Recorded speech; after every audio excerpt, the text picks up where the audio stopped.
Nous savons tous ce que sont la prière et l'étude de la Bible. Mais que sont les bonnes dispositions de la bonne nouvelle de la paix?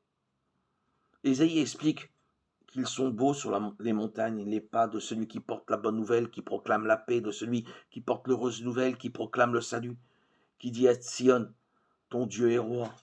Ésaïe 52, 7. L'urgence de l'évangile de paix est d'amener les gens à Christ et de faire de nouveaux disciples. Nous pouvons qualifier cela de témoignage. C'est un outil indispensable dans le processus de croissance spirituelle. La croissance spirituelle a comme objectif ultime d'amener les gens aux pieds de Jésus.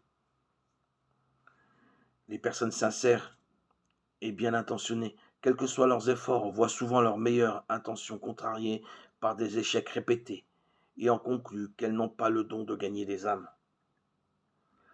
Mais du point de vue de Dieu, prier, étudier la Bible et amener des gens à Jésus ne sont pas des dons. Ce sont des outils clés pour la croissance chrétienne. L'usage de ces outils déterminera notre croissance dans la grâce de Dieu. Pour que ces instruments deviennent efficaces, ils doivent opérer ensemble. C'est comme de la dynamite. La dynamite a 3 composantes, la poudre, un canon, un détonateur et une mèche. S'ils sont chacun de leur côté, il n'y a pas de dynamite. Mais ensemble, ils ont un pouvoir de destruction terrible. C'est la même chose pour la vie spirituelle. La prière, l'étude de la Bible, en dehors du témoignage, sont loin d'être aussi puissantes. Elles peuvent même conduire au mysticisme ou au fanatisme. C'est ce que dit l'esprit de prophétie.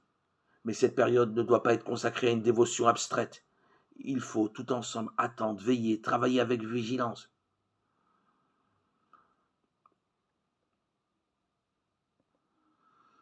La dévotion abstraite fait référence à l'étude de la Bible, à la prière en dehors de l'œuvre, qui consiste à amener des gens à Jésus. Si nous incluons le témoignage dans notre vie spirituelle, nous entrons alors dans une dimension de croissance extraordinaire, qui nous amènera de toute évidence à refléter la gloire de Dieu. C'est lorsque nous nous donnons à lui pour le service de l'humanité qu'à son tour Dieu se donne à nous.